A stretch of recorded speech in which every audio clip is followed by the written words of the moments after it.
नमस्कार, स्वागत है आप सभी का। इस वीडियो में आज हम जो ये इम्पोर्टेंट क्वेश्चन है इनको कवर करेंगे। इसमें हम जो भी प्रीवियस ईयर क्वेश्चन पूछे गए हैं इस चैप्टर से उन सभी को देखेंगे।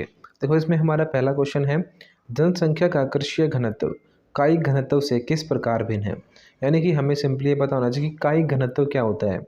तो दो आपसे डिफरेंस पूछा है कि कृषीय घनत्व क्या है और कायिक घनत्व क्या है। ठीक है, देखो कृषीय जनसंख्या घनत्व में लगे लोगों तथा कृषिगत क्षेत्र में अनुपात होता है। तो जो कृषीय जनसंख्या घनत्व है वो क्या होता है, जितने भी आदमी खेती में लगे हुए हैं किस एरिया के, कृषिकृत क्षेत्र में, यानी कि जो गांव का एरिया है या जहाँ पे खेती हो सकती है केवल उस एरिया से नापते हैं हम इसे। और कायिक जनसंख्या घनत्व क्या होता है, इसे हम टोटल जनसंख्या से नापते हैं कि टोटल जनसंख्या में से कितने आदमी खेती वाले काम में लगे हुए हैं। देखो बिल्कुल भी कंफ्यूज मत होना, बिल्कुल सिंपली आप ये समझो, खेती वाले एरिया से अगर हम ये देखें कि इस खेती वाले एरिया में से कितने आदमी खेती में लगे हुए हैं तो वो होता है कृषीय जनसंख्या घनत्व। अगर हम टोटल में से देखें कि टोटल जनसंख्या में से कितने आदमी खेती में लगे हुए हैं वो है कायिक जनसंख्या घनत्व। समझ गए। देखो अब सिंपली समझो आप, अगर आप एक गांव का एग्जांपल लो कि गांव खेती वाला एरिया है, वहाँ पे खेती हो सकती है, तो एक गांव के अंदर से कितने आदमी खेती करते हैं, क्योंकि गांव में सिर्फ खेती ही थोड़ी करते हैं सब, कोई नौकरी भी करता है, कोई और काम भी करता होगा। तो गांव वाले एरिया से अगर हम देखें यानी कृषिकृत क्षेत्र में अगर हम देखें कितने लोग खेती करते हैं तो वो होगा हमारा सिंपली कृषीय जनसंख्या घनत्व। ठीक है। और अगर हम पूरे भारत में देखें, चाहे उसमें आप मुंबई के एग्जाम्पल ले लो, दिल्ली के एग्जाम्पल ले लो, तो जितनी भी भारत की जनसंख्या, मान लो 140 करोड़ जनसंख्या भारत की अगर है, तो उस 140 करोड़ में से कितने लोग खेती करते हैं टोटल। ठीक है, तो ये होती है कायिक जनसंख्या। तो जब हम टोटल जनसंख्या में से देखें कितने लोग खेती करते हैं तो वो है कायिक जनसंख्या घनत्व। और हम सिर्फ खेती वाले एरिया में से देखें कि इस एरिया में से कितने आदमी खेती करते हैं, वो होता है कृषीय जनसंख्या घनत्व। तो ये सिंपली आपको डिफरेंस पता होना चाहिए बस। Like share and subscribe. मुझे पता है ये लाइन सुन सुनकर आप लोग बोर हो चुके हो और मैं भी कह कहकर पक चुका हूं, लेकिन आपके एक लाइक शेयर और सब्सक्राइब से आपको पता है कितने लोगों की रोजी रोटी चलती है। यहां पर कैमरामैन है, एडिटर्स और मैं हूं। तो प्लीज यार कर दो, 1 मिनट के लिए वीडियो को पॉज करें और लाइक शेयर कमेंट जरूर करें। ये मत सोचना कि कोई और करेगा, वो भी ये सोचते हो निकल जाते हैं। तो प्लीज अभी कर दीजिए, कर दो प्लीज। अब नेक्स्ट क्वेश्चन है हमारा, जनसंख्या वितरण की परिभाषा लिखिए। अब जनसंख्या वितरण क्या है, कुछ नहीं है, जहाँ पर अलग अलग लोग फैले हुए हैं वही है जनसंख्या वितरण। वितरण का मतलब होता है डिस्ट्रीब्यूशन। तो जनसंख्या वितरण का अर्थ है सघन बसे प्रदेश तथा विरल बसे प्रदेश। सिंपली आप अपनी लैंग्वेज में से लिख सकते हो।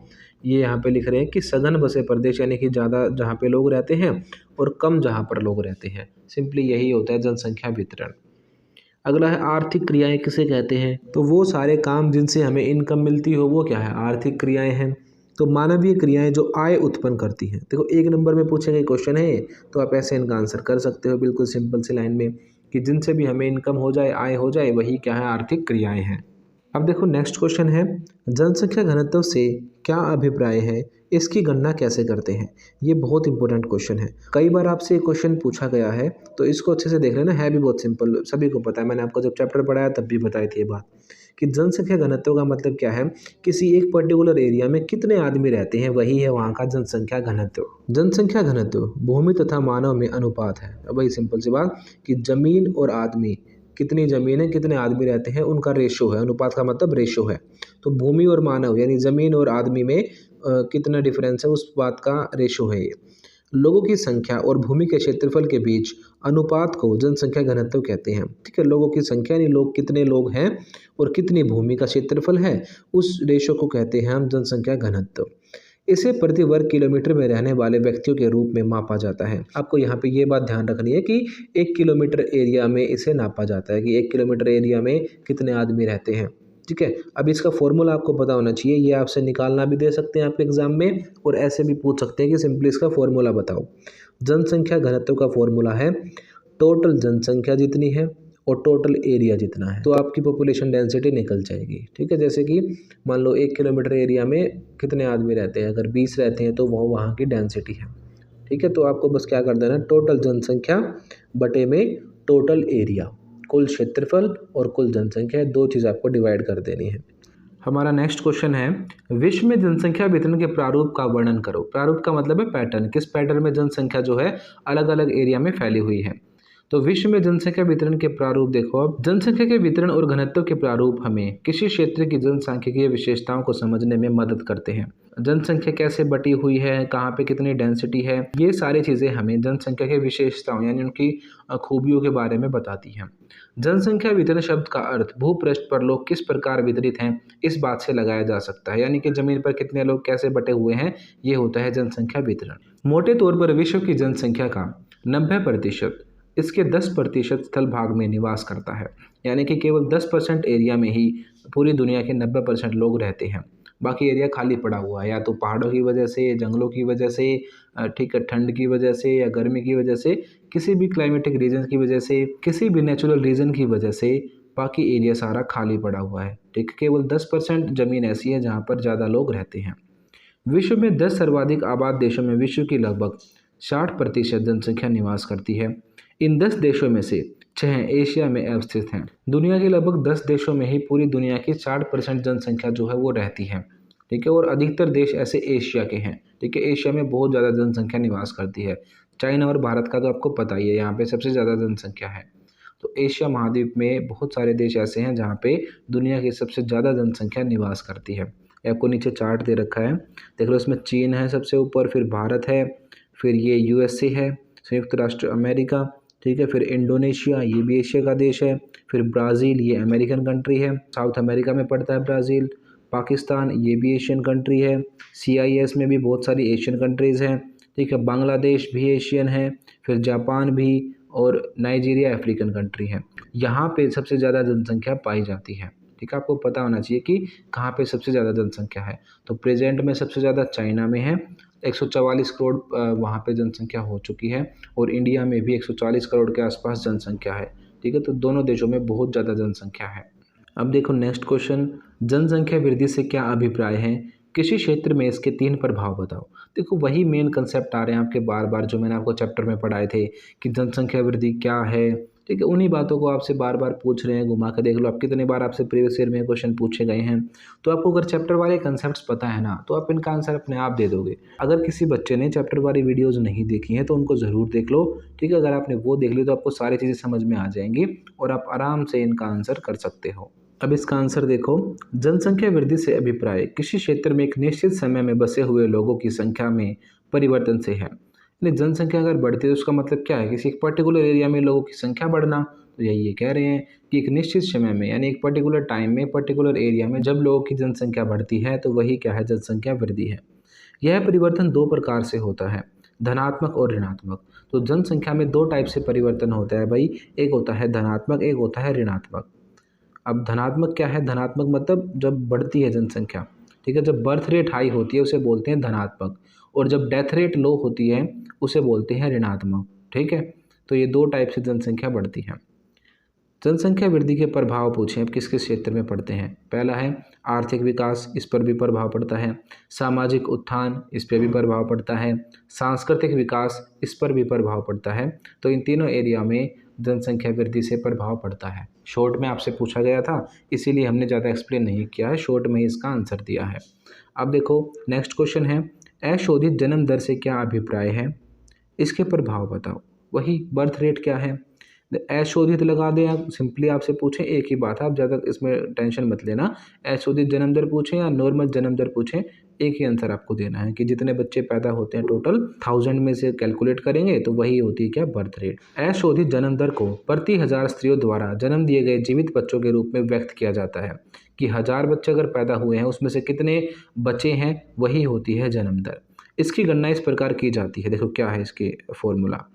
किसी वर्ष विशेष में जीवित जन्म, यानी कि एक साल मान लो 2022 का अगर निकालें एग्जाम्पल ये, तो 2022 में जितने भी बच्चे पैदा हुए हैं, ठीक है, किसी वर्ष विशेष में जीवित जन्म यानी जितने बच्चे पैदा हुए, इसको डिवाइड करेंगे हम किसी क्षेत्र विशेष में वर्ष के मध्य जनसंख्या, टोटल पॉपुलेशन। ठीक है, लाइन से आपको मुश्किल लग रही है पर इसका मतलब क्या, सिंपली टोटल पॉपुलेशन। तो कुल जनसंख्या नीचे लिख देंगे और ऊपर लिख देंगे हम जितने बच्चे पैदा हुए। इन दोनों को डिवाइड करके इनटू 1000 कर देंगे, क्योंकि इसमें हम 1000 का कैलकुलेट करते हैं। ठीक है, तो ये आंसर आपका निकल जाएगा। ठीक है, अब इसके प्रभाव देख लो क्या क्या है।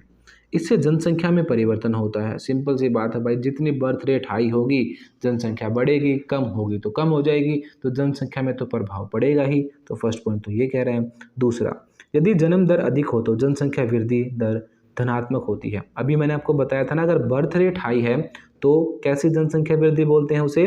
धनात्मक। अगर डेथ रेट हाई होने की वजह से जनसंख्या बढ़ती है उसे बोलते हैं ऋणात्मक। अब देखो अगला क्वेश्चन है, अशोधित मृत्यु दर से क्या अभिप्राय है, इसके प्रभाव बताओ। आपको डेथ रेट और बर्थ रेट तो पता होने चाहिए, ये आपसे बहुत बार पूछ लेते हैं क्वेश्चन। तो देखो क्या है अशोधित मृत्यु दर।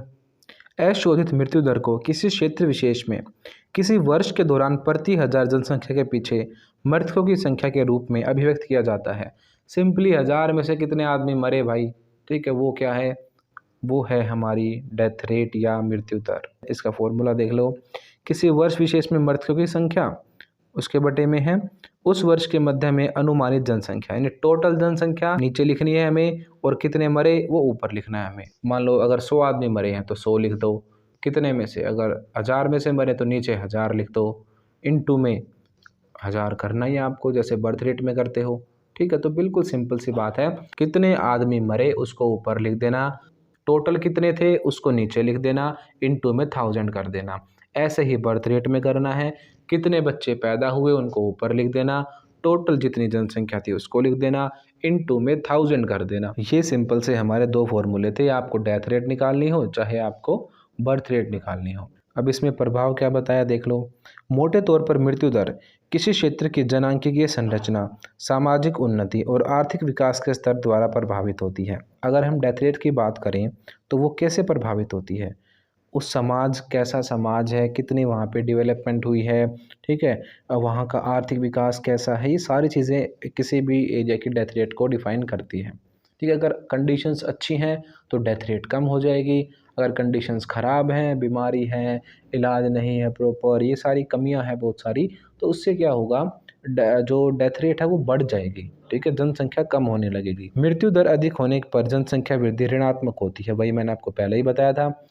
जनसंख्या कम होने के दो तरीके हैं, एक तो बच्चे कम पैदा हों, ठीक है, उसे बोलते हैं धनात्मक। हम जब फैमिली प्लानिंग करके, परिवार नियोजन करके जनसंख्या को कंट्रोल करते हैं। दूसरा तरीका है जब डेथ रेट बढ़ जाए, जैसे कि कोरोना में क्या हुआ था, डेथ रेट बढ़ गई, बहुत सारे लोग मरे, उससे क्या हुआ, जनसंख्या कम हुई थोड़ी, पर वो क्या है, वो ऋणात्मक है, उसे गलत तरीका मानते हैं। ठीक है, तो धनात्मक और ऋणात्मक दो टाइप से जनसंख्या होती है। अगर जनसंख्या डेथ रेट ज़्यादा होने की वजह से घट रही है तो वो क्या है, ऋणात्मक वृद्धि है वो जनसंख्या में, उस टाइम पे जनसंख्या वृद्धि जो है वो ऋणात्मक होती है। तो इस बात को आप याद रखना, आपको सिंपली फॉर्मूला याद रखना है, और ऋणात्मक और धनात्मक क्या है ये याद रखना है। दो बातें अच्छे से याद रख लेना, बस यही आपको लिखनी है। जैसी लैंग्वेज यहाँ पे लिखी हुई है ज़रूरी नहीं आप ऐसे ही लिखो, आप सिंपल लैंग्वेज में भी लिख सकते हो, पर आपको ये दो चीज़ें ज़रूर पता होनी चाहिए कि धनात्मक ऋणात्मक में अंतर क्या है और इसका फॉर्मूला क्या है। Like share and subscribe. मुझे पता है ये लाइन सुन सुनकर आप लोग बोर हो चुके हो और मैं भी कह कहकर पक चुका हूं, लेकिन आपके एक लाइक शेयर और सब्सक्राइब से आपको पता है कितने लोगों की रोजी रोटी चलती है। यहां पर कैमरामैन है, एडिटर्स और मैं हूं, तो प्लीज यार कर दो, 1 मिनट के लिए वीडियो को पॉज करें और लाइक शेयर कमेंट जरूर करें। ये मत सोचना कि कोई और करेगा, वो भी ये सोचते हो निकल जाते हैं, तो प्लीज अभी कर दीजिए, कर दो प्लीज। अब इनसे थोड़े बड़े क्वेश्चन आ गए हमारे। इसमें हमारा क्वेश्चन है, सघन बसे, मध्यम बसे तथा विरल बसे प्रदेशों में जनसंख्या घनत्व कितना कितना है, प्रत्येक वर्ग से 2 उदाहरण बताओ।